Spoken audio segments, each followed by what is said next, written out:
Dua pertanyaan. Saya seorang Muhammadiyah, memutuskan puasa hari Sabtu, lalu negara mengumumkan puasa hari Ahad. Saya ikut mana? Lalu kata yang datang dari kelompok ini, atiullah wa atiur rasul wa ulil amri minkum. Taatlah kepada ulil amri. Kata yang Muhammadiyah, ulil amri itu Din Samsudin, bukan Jokowi. Karena ini kan tidak diangkat berdasarkan surah. Coba tengok tafsirnya. Ulil amri itu ulama, bukan pemimpin. Ini demokrasi, kata dia. Kata yang satu lagi, kamu kalau nggak mau ikut presiden, bakar aja KTP-mu, bakar aja SIM, pergi tinggal ke hutan sana. Akhirnya kelailah. Kenapa pertentangan ini terjadi?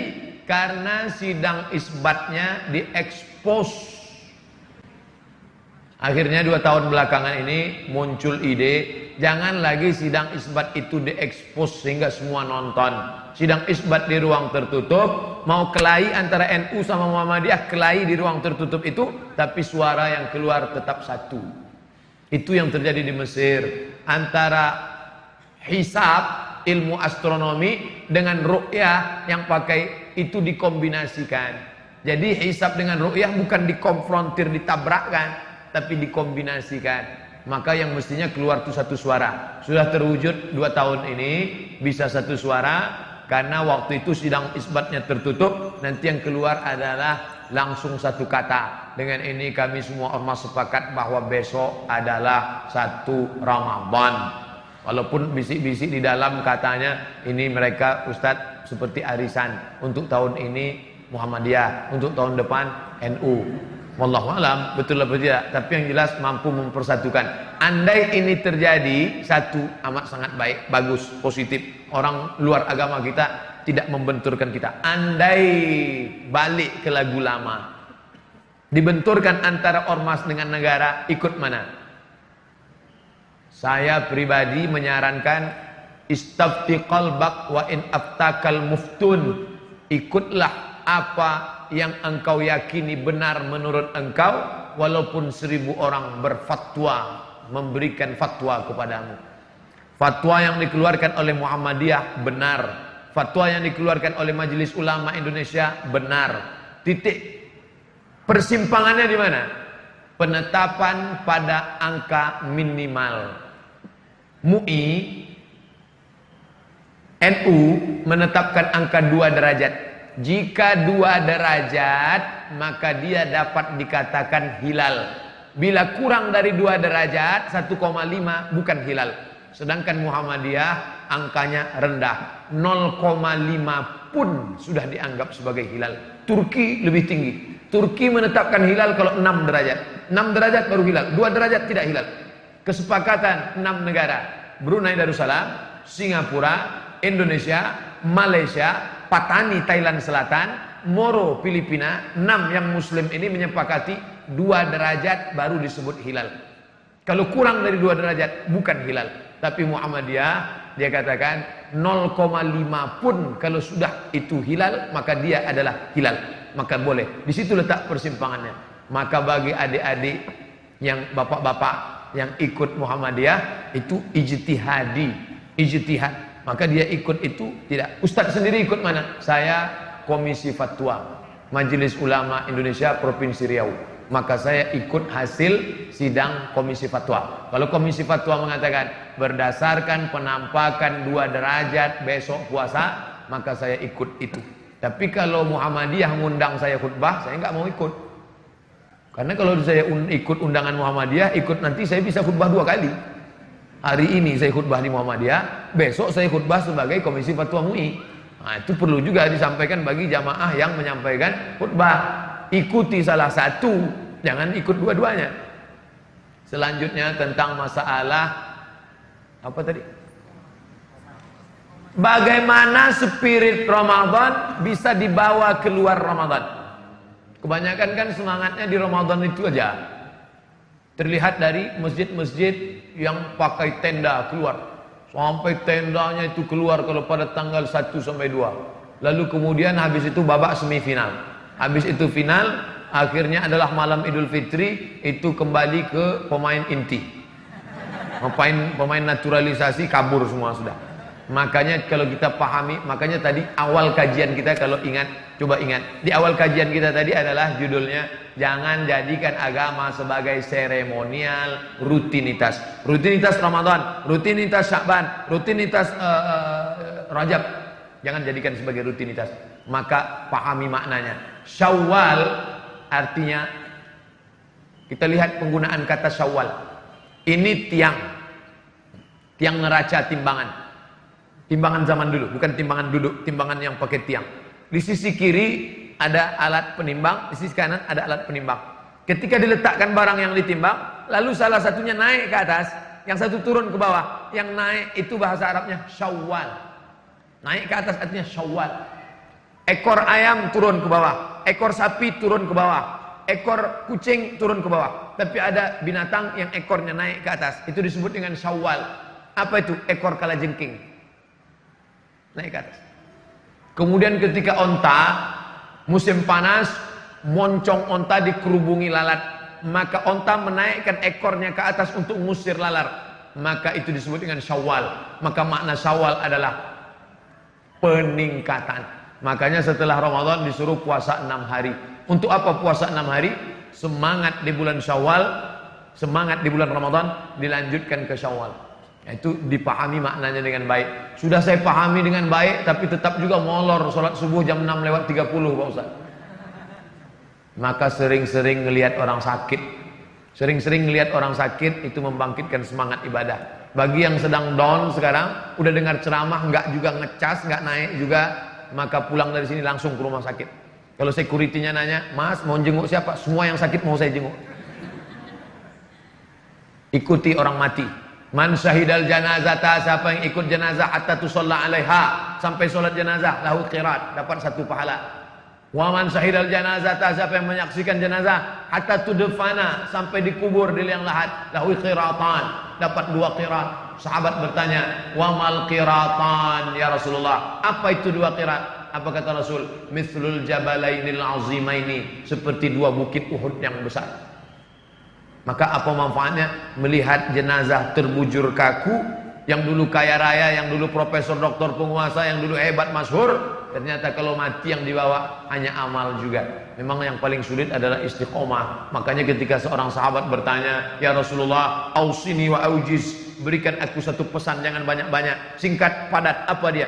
Qul amantu billah tsumma istaqim. Istiqomahlah. Makanya orang yang istiqomah itu balasannya luar biasa. Ketika sebelum malaikat maut mencabut nyawanya, maka malaikat sudah turun berbisik ke telinganya, "Alladzina qalu rabbuna Allah." Orang yang mengatakan Tuhanku Allah, tsumma istaqamu, kemudian istiqamah, tatanazzalu alaihimul malaikah, turun malaikat berbisik ke telinganya, "Alla takhafu, jangan kau takut, wala tahzanu, jangan kau sedih, wa absyiru bil jannati allati kuntum tu'adun, berbahagialah engkau mendapatkan surga yang dijanjikan oleh Tuhanmu, dan yang dapat itu hanya istiqamah." Maka terus berjamaah, alaikum bil jamaah. Ada pengajian, datang.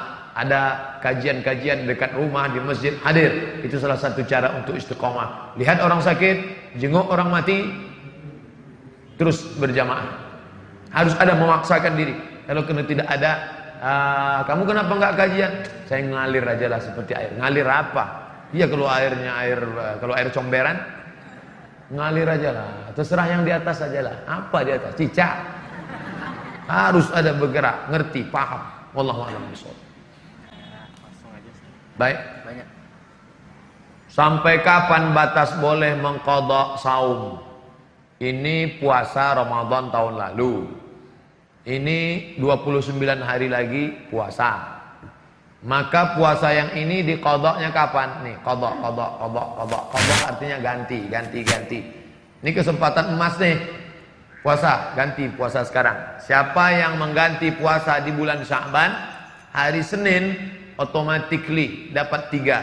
Puasa qadha lunas 1 hari, puasa sunat Sya'ban dapat, puasa hari Senin dapat. Niatnya 1 aja. Saya niat puasa qadha, otomatis dapat 3. Jadi nggak perlu niatnya 3. Saya niat puasa qadha sekaligus puasa sunat Sya'ban sekaligus puasa Kamis. Batasnya kapan? Sampai Ramadan ini. Kalau ntar sampai Ramadan dia belum mengqadha juga, apakah gimana? maka dia tetap qadha selesai Ramadan, hanya saja kena denda plus. Kalau di sini dia cuma qadha. Tapi kalau sudah lewat Ramadan ini, maka dia kena dua, qadha plus fidyah. Fidyah itu apa? Memberi makan fakir miskin 1 hari. Bukan 1 kali makan. Banyak orang berpahaman keliru, 1 kali makan. 1 hari makan. Ustaz, 1 kali apa 1 hari? 1 hari. 1 hari berapa kali makan Ustaz? Kamu makan berapa kali? Kalau kamu makan sehari, kasih sehari. Kalau makan sekali, kasih sekali. Makan berapa kali? Saya makannya Ustaz, nggak pernah saya hitung. Dikit-dikit makan, dikit-dikit makan. Paling tidak 3 kali. Makan pagi, makan siang, makan malam. Assalamualaikum, waalaikumsalam warahmatullahi wabarakatuh. Saya belakangan ini malu dengan diri saya sendiri dan Allah, karena orang-orang yang mengkategorikan saya sebagai orang soleh. Primus berarti, pria muka soleh. Padahal di balik itu saya sekarang terjerumus kembali ke dalam salah satu dosa besar. Saya takut menjadi orang yang dikatakan munafik dan kedok belaka di hadapan Allah. Saya tidak ngerti kenapa saya terjerumus kembali setelah sekian lama, padahal tingkat keimanan amalan meningkat. Ustadz mohon untuk memberikan arahan, untuk memberikan cara kepada saya untuk taubatan nasuha, dan mohon juga Ustadz untuk berkenan mendoakan saya sehingga tidak terjerumus. Mengapa? Why? Kenapa kembali terjerumus? Maka kalau ada orang tobat, setelah tobat dia kembali ke masa lalu, yang perlu ditelusuri adalah mengapa dia kembali. Akar masalah penyakitnya apa? Saya kembali ke pekerjaan yang lama itu Pak Ustadz karena masalah ekonomi. Oh, berarti anda terjebak riba. Sebelum tobat riba, setelah tobat kembali ke riba. Berarti ekonominya mesti diperbaiki. Lepaskan dirimu dari riba. Berarti ekonomi. Apa sebabnya? Saya dulu Pak Ustadz sudah berhenti, nggak lagi nyanyi-nyanyi karaoke, lagu metal, lagu hantu, lagu setan. Tapi sekarang masih. Sebabnya apa? Pergaulan. Berarti harus di-cut pergaulannya. Sebab kamu kenapa? Saya kembali ke masa lalu, perbuatan ini. Masalahnya apa? Seks. Kenapa muncul masalah seks? Karena belum menikah. Ya nikah. Man istata'a minkumul ba'ah. Siapa yang sudah mampu falyatazawwaj, menikah. Kalau nggak sanggup menikah, falaihi bisawm. Perbanyak puasa sunat. Makan berkurang, libido seksual turun, nafsu ada, tenaga nggak ada. Nafsunya ada, tenaganya nggak ada. Apalagi mahasiswa di kampus datang kawan, tengok tuh ada cewek cantik, mana udah nggak ngeliat nih. Maka disuruh banyak mempuasa sunat. Maka jangan mengobati masalah yang sebenarnya bukan inti masalah. Maka saya kalau ceramah saya mesti tahu dulu ini masalahnya apa. Jangan sampai kita bawa entrostop, ternyata orang sakit migrain. Kita bawa bodrek, dia mencret. Nggak sesuai. Maka kamu yang paling mengerti tentang dirimu. Apa masalahmu? Atasi masalah tanpa masalah. Nggak ada ya syariah. Kenali diri. Halakam ru'un lam ya'rif qadrahu. Orang yang paling celaka adalah orang yang tidak mengerti dirinya. Kamu masalah sekarang. Iya. Masalah kamu apa? Disitulah letak masalahnya Pak Ustaz. Saya tak mengerti apa masalah saya. Jazakallah Ustaz. Semoga Allah ridho kepada Ustaz mendapat lindungan. Amin. Ya Rabbal Alamin. Tapi, ini berlaku bagi yang awal-awal. Jangan setelah anak 2 baru. Setelah anak lahir 2 baru dia bilang, ternyata aku dulu tidak bisa menerimamu. Jadi ku lepas engkau sekarang. Jadi yang 2 ini gimana? Apakah puasa sholat yang pernah tinggal wajib diganti? Sementara kita sudah lupa. Segala yang tinggal sholat yang lama-lama dulu wajib diqadha. Tapi kata Ustadz kami nggak perlu diqadha, istighfar aja cukup. Astaghfirullah Rabbal baraya. Selesai. Itu pendapat Ibnu Taimiyah. Hanafi, Maliki, Syafi'i, Hambali mengatakan wajib diqadha, diganti. Cara gantinya gimana? Selesai satu sholat langsung qadha. Entar zuhur. Ntar Jumat Pak Ustaz. Oke, Jumat. Selesai sholat Jumat langsung qadha zuhur. Bagi yang pakai usolli, NU, Perti pakai usolli, Muhammadiyah Persis nggak pakai usolli. Niat sholat qadha karena Allah Ta'ala. Allahu Akbar. Jadi qadhanya setiap selesai sholat fardu satu qadha. Di mana kami bisa lihat referensinya? Al-Fiqhul Islami wa Adillatuh, Syekh Wahbah Az-Zuhaili. Terjemahan bahasa Indonesia Gemah Insani Press. Kami nggak punya duit beli buku Pak Ustadz, maunya di internet aja.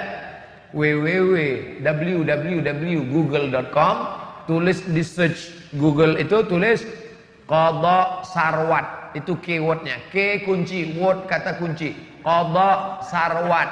Qadha artinya tentang qadha, sarwat Ustadz Sarwat membahas tentang itu, lengkap 4 pendapat ulama. Kenapa Ustadz ambil dari pendapat Ustadz Sarwat?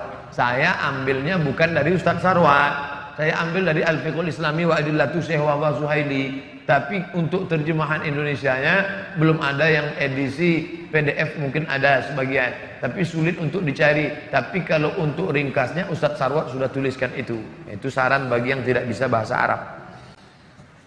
Masalah puasa Pak Ustadz, puasa tidak ada khilafiyah, puasa wajib diqadha. Faman kana minkum maridan, siapa yang sakit, au ala safarin atau musafir, fa'iddatum min ayyam